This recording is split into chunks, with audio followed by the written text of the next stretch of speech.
రాష్ట్రంలో ఈరోజు జరుగుతూ ఉన్న పాలన ఎలా ఉంది అన్న దాని మీద క్లుప్తంగా నేను I will just run through. ప్రజలకు ఈరోజు పూర్తిగా భ్రమలు పూర్తిగా తొలగిపోయాయి. ఈ ప్రభుత్వం చేస్తూ ఉన్న పనులను చూసి, ఈ ప్రభుత్వం వ్యవహరిస్తూ ఉన్న తీరును చూసి, ఈ ప్రభుత్వం ఏమాత్రం కళ్ళార్పకుండా ఆడుతూ ఉన్న అబద్ధాలను చూసి, ఏమాత్రం జంకు బొంకు కూడా తెలియకుండా లేకుండా పొడుస్తూ ఉన్న వెన్నుపోట్లను చూసి ప్రజలకు పూర్తిగా భ్రమలు అనేవి తొలగిపోయాయి. ఈరోజు నిజంగా వ్యవస్థలన్నీ కూడా పూర్తిగా నిర్వీర్యమైపోయిన పరిస్థితులు కనిపిస్తూ ఉన్నాయి. ఎక్కడ చూసినా అరాచకమే, ఎక్కడ చూసినా అవినీతి కనిపిస్తూ ఉన్న పరిస్థితులు. ఏది ముట్టుకున్నా కూడా అసలు రాష్ట్ర ప్రభుత్వం ఎందుకు ఉంది, ఎలా పనిచేస్తూ ఉంది అని చెప్పి ఒకసారి ఒక సామాన్యుడిగా ఒకసారి ఆలోచన చేస్తే అసలు ఈ రాష్ట్ర ప్రభుత్వానికి పాలన మీద ధ్యాస లేదు. కేవలం ఈరోజు వీళ్ళ దృష్టిలో పాలన అన్నది ఎందుకు అంటే ఈరోజు ఎంత ఆదాయము, ఈరోజు ముగిసే లోపల రేపటికి ఇంకా ఎంత ఆదాయాలు పెంచుకోవాలి, సొంత ఆదాయాలు ఎలా పెంచుకోవాలి అనే వాటి మీద తప్ప వేరే ధ్యాసే లేదు వీళ్ళకు. ఈరోజు ఎక్కడ చూసినా కూడా విచ్చలవిడిగా కరప్షన్. రాష్ట్రానికి సంబంధించిన ఆదాయాలు తగ్గుతూ ఉన్నాయి, రాష్ట్రానికి రావాల్సిన ఆదాయాలు తగ్గుతూ ఉన్నాయి. రాష్ట్రానికి రావాల్సిన ఆదాయాలు పక్కదావ బట్టి ఏకంగా చంద్రబాబు నాయుడు గారు, ఆయన కొడుకు, ఆయనకు సంబంధించిన బెనామీలు, ఆయనకు సంబంధించిన మనుషులు వాళ్ళ జోబిలోకి ఆదాయాలు పోతూ ఉన్నాయి. దోచుకో పంచుకో తినుకో అన్నది ప్రస్ఫుటంగా కూడా కనిపిస్తూ ఉంది. ఏది చూసినా కూడా దోపిడీయే. ఇసుక దగ్గర నుంచి మొదలు పెడితే రాష్ట్రానికి సంబంధించిన ఆదాయాలు తగ్గుతూ ఉన్నాయి. మరోవైపు ఇసుక చూస్తే మన హయాంలో కన్నా రెండింతలు ఎక్కువ రేటుకు అమ్ముడుపోతూ ఉంది. రాష్ట్రానికి సంబంధించిన ఖజానాకు రావాల్సిన డబ్బులు పోతూ ఉన్నాయి. ఇసుకైనా అంతే, మట్టి అయినా అంతే, క్వాడ్స్ అయినా అంతే, సిలికా అయినా అంతే, లాటరైట్ అయినా అంతే, చివరికి లిక్కర్ ఏ స్థాయిలోకి వెళ్ళిపోయిందో మనం అంతా కూడా చూస్తూ ఉన్నాం. విచ్చలవిడిగా ఈరోజు మాఫియా కనపడతా ఉంది. ప్రతి నియోజకవర్గంలోనూ ప్యాకెట్ క్లబ్బులు కనిపిస్తూ ఉన్నాయి. ఎక్కడ పడితే అక్కడ ₹10 పావులాకు రూపాయికి భూములను పంచిపెడతా ఉన్నారు తమకు సంబంధించిన వాళ్ళకు. పవర్ పర్చేస్ అగ్రిమెంట్స్ మన హయాంలో ₹2.49 మనం పవర్ పర్చేస్ అగ్రిమెంట్లు మనం చేస్తే ప్రజలకు మంచి జరగాలి, రైతులకు మంచి జరగాలి, మరో 30 సంవత్సరాలు రాష్ట్ర ప్రభుత్వం మీద భారం పడకూడదని మనం చేస్తే నానా యాగి చేసిన వీళ్ళు ఈరోజు ₹4.60 ఈరోజు పవర్ పర్చేస్ అగ్రిమెంట్స్ పీపీఎల్ చేసుకుంటా ఉన్నారు. అసలు లిక్కర్ అనేది ఏ స్థాయిలోకి తీసుకొని పోయినారు అని అంటే, లిక్కర్ అనేది మన పార్టీ హయాంలో ఎక్కడ కూడా ఎటువంటి అవకాశం కూడా ఉండకూడదు, లిక్కర్లో క్వాలిటీ అనేది ఒక అంశంగా కూడా ఉండకూడదు అనే ఉద్దేశంతో వైఎస్ఆర్సీపీ హయాంలో ఏకంగా లిక్కర్ తయారు చేసే కంపెనీలు ప్రఖ్యాతగాంచిన డిస్టిలరీస్ నుంచే ప్రొక్యూర్ చేసేటివి. అవి కూడా 20 ఎంపానల్డ్ డిస్టిలరీస్ కూడా మనం ఎంపానల్ చేసినవి కాకపోయినా కూడా they are all empanelled distilleries. వాటి నుంచి మాత్రమే ప్రొక్యూర్మెంట్ జరిగేది. అక్కడ కూడా క్వాలిటీ చెక్ జరిగేది. అక్కడ కూడా క్వాలిటీ చెక్ చేసిన తర్వాత అవి ఎటువంటి తప్పుదోవలు పోకోకుండా నేరుగా ప్రభుత్వ దుకాణాల్లోకి మాత్రమే వచ్చేది. ప్రభుత్వమే సరైన సమయాలు పెట్టి, ఇష్టం వచ్చిన సమయాలు కాకుండా కరెక్ట్గా నిర్దిష్టమైన టైమింగులు పెట్టి షాపులు తగ్గించి 43,000 బెల్ట్ షాపులు అనే ప్రసక్తే లేకోకుండా, లాభాపేక్ష ఉండకుండా ప్రభుత్వమే షాపులు నడిపిస్తూ కరెక్ట్గా ప్రభుత్వ దుకాణాలు ఉండేటివి. ప్రైవేట్ వాళ్ళు ఉంటే లాభాపేక్ష ఉంటుంది, ప్రభుత్వమే నడిపితే లాభాపేక్ష ఉండదు. ఇల్లీగల్ పర్మిట్ రూములు రద్దు చేసినాం. ప్రతి షాప్ పక్కన ఉండే ఇల్లీగల్ పర్మిట్ రూమ్స్. షాప్స్ దాదాపుగా 1/3 షాప్స్ను తగ్గించేసినాం. ప్రతి షాప్లోకి డిస్టరీ నుంచి మొదలు పెడితే, కంపెనీ లిక్కర్ డిస్టరీ నుంచి మొదలు పెడితే ఒక క్వాలిటీ చెక్ అయిపోయిన తర్వాత ఆ బాటిళ్ళ మీద క్యూఆర్ కోడ్ ఉండేది. ఆ గవర్నమెంట్ షాప్లో ప్రతి బాటిల్ అమ్మేటప్పుడు క్యూఆర్ కోడ్ స్కాన్ చేసి అమ్మేవాళ్ళు. 100% మంచి క్వాలిటీ, రెప్యూటెడ్ ఎన్లిస్టెడ్ డిస్టరీల నుంచి మాత్రమే ప్రొక్యూర్డ్ మెటీరియల్ అమ్ముడుపోయేది. గవర్నమెంట్ షాపుల్లో నుంచి అది కూడా అమ్మే పరిస్థితి ఉండేది. ఈరోజు చూస్తే నిజంగా ఆశ్చర్యం కలిగించే విషయాలు. ఒకసారి చూస్తే ఒక మాఫియా తరహాలో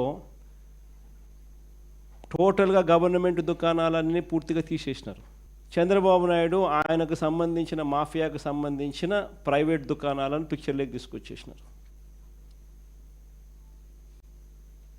ప్రైవేట్ దుకాణాల నుంచి ఏకంగా ఇలా మాఫియా కంట్రోల్ చేసే ప్రైవేట్ దుకాణాల నుంచి గ్రామ స్థాయిలోకి కూడా ఏకంగా ఆక్షన్లు పాడి మరి వీళ్ళకి సంబంధించిన కార్యకర్తలకు మాత్రమే నిర్వహించే విధంగా బెల్ట్ షాపుల నిర్వహణ కూడా వాళ్ళకు అప్పచెప్పినారు. వీళ్ళందరికీ మళ్ళీ ప్రొటెక్షన్ పోలీసులు ఇచ్చేట్టుగా బెల్ట్ షాపులకు ఆక్షన్లు వాడి డబ్బులు వసూలు చేసి ఎమ్మెల్యే ఇంత, పోలీసులు ఇంత, పైన పెద్దబాబుకు చిన్నబాబుకి ఇంత అని చెప్పి ఒక పద్ధతి ప్రకారం డిస్ట్రిబ్యూషన్ నెట్వర్క్ను మొత్తం కంట్రోల్లోకి తీసుకున్నారు. ఒక్కసారి డిస్ట్రిబ్యూషన్ నెట్వర్క్ను పూర్తిగా కంట్రోల్లోకి తీసుకున్న తర్వాత షాపులు నడిపే మాఫియా దగ్గర నుంచి గ్రామాలలో బెల్ట్ షాపులు నడిపే వీళ్ళ కార్యకర్తల దాకా మొత్తం మాఫియానంతా కంట్రోల్లోకి తీసుకున్న తర్వాత ఇల్లీగల్గా వీళ్ళ ఆదాయాలు పెంచుకునే దానికోసం ఒకవైపున ఎంఆర్పి రేటు కన్నా ఎక్కువ రేటుకు అమ్ముతున్నారు.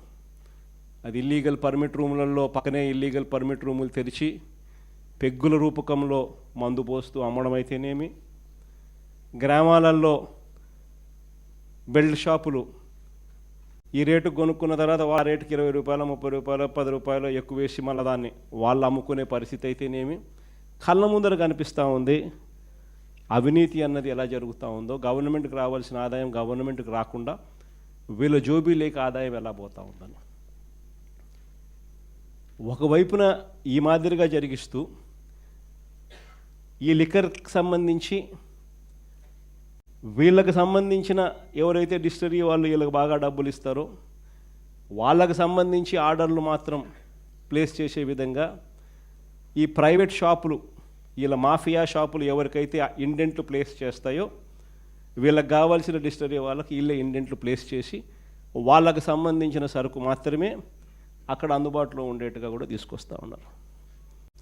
ప్రైవేట్ షాపుల ఇండెంట్, ఆ ఇండెంట్ ఆధారంగా మందు కొనుగోలు చేసి సప్లై, ఆదాయాలు సొంతంగా ఇలా జోబీలోకి వేసుకునే దానికోసం. ఇవన్నీ ఒక మాఫియా.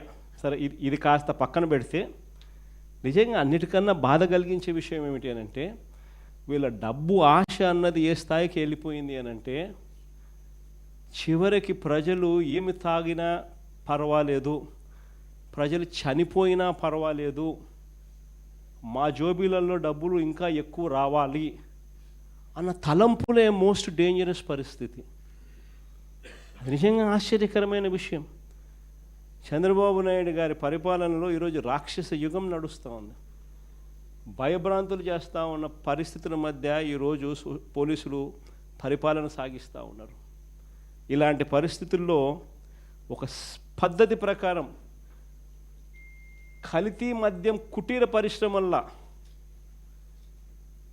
కల్తీ మద్యం కుటీర పరిశ్రమలుగా ఏకంగా ప్రాంతాల వారీగా చంద్రబాబు నాయుడు ఆయనకు సంబంధించిన ఈ మాఫియాను కంట్రోల్ చేసే కొంతమంది ఆయన క్యాబినెట్లో మంత్రులు, ప్రముఖ రాజకీయ పోస్టులలో ఉన్న పెద్దలు, పెద్దబాబు చిన్నబాబు ఆధ్వర్యంలో కుటీర పరిశ్రమల్లా ఏకంగా వీళ్ళు కల్తీ మద్యం తయారు చేసే ఈ మాదిరిగా ఫ్యాక్టరీలు పెట్టి చేసేసి వీళ్ళే క్వాలిటీ లేని లిక్కర్ను అక్కడ తయారు చేసి వీళ్ళ డిస్ట్రిబ్యూషన్ నెట్వర్క్ ఏదైతే ఉందో, ప్రైవేట్ మాఫియాతో కూడిన డిస్ట్రిబ్యూషన్ నెట్వర్క్లకి ఏదైతే ఉందో, ఆ షాపుల్లోకి, ఆ బెల్ట్ షాపుల్లోకి నేరుగా ఈ మందును పంపిస్తూ ఉన్నారు.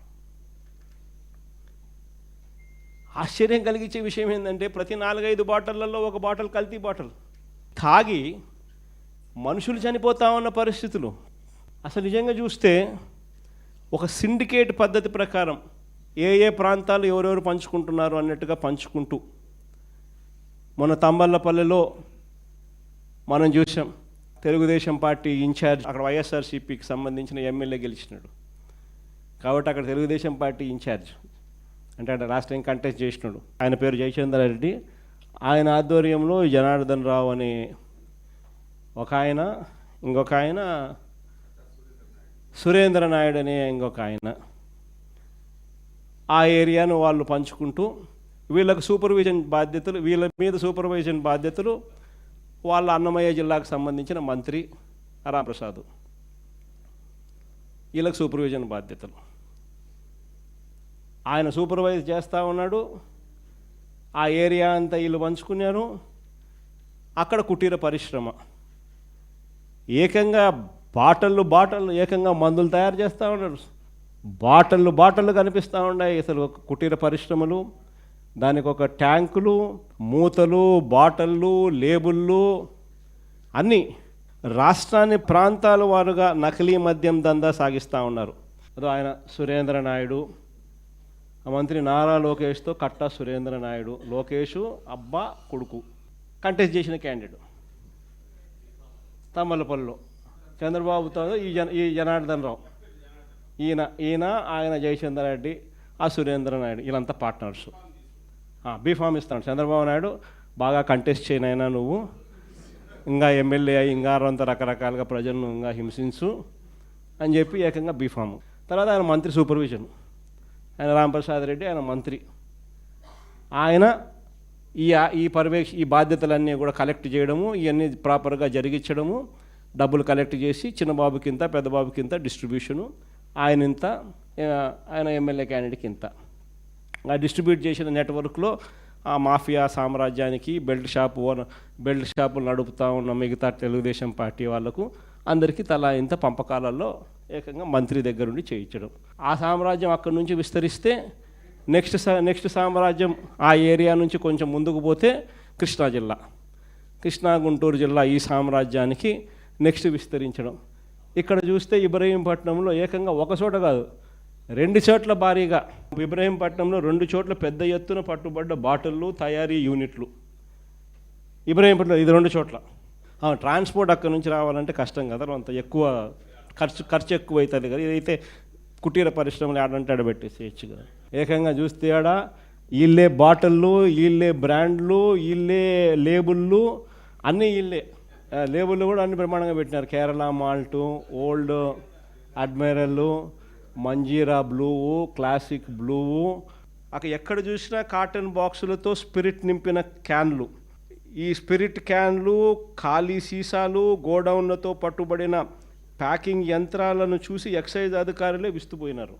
రకరకాల కుటీర పరిశ్రమల మధ్య ఇది ఎంత కూడా జరుగుతుంది. ఇది ఈ ఏరియా ఏంది, కృష్ణా గుంటూరుకు సంబంధించి ఇబ్రహీంపట్నంలో జరుగుతూ ఉన్న 2వ ఏరియా. ఇది రేపల్ల. ఆ నుంచి డిస్ట్రిబ్యూషన్ సెంటర్స్ కృష్ణా ఇబ్రహీంపట్నం నుంచి రేపల్లెకు అట్లా నెక్స్ట్ విస్తరించడం. పాలకొల్లు, అది కుటీర పరిశ్రమ.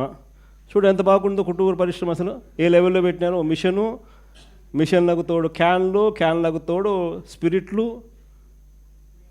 బాటిళ్ళు, లేబుళ్ళు, అన్ని ఫ్రాంచైజ్, నీట్గా ఫ్రాంచైజ్ పద్ధతులలో కుటీర పరిశ్రమల మాదిరి విస్తరించుకుంటూ పోతూ ఉన్నారు. ఇది పాలకొల్లులో జరిగింది. ఇది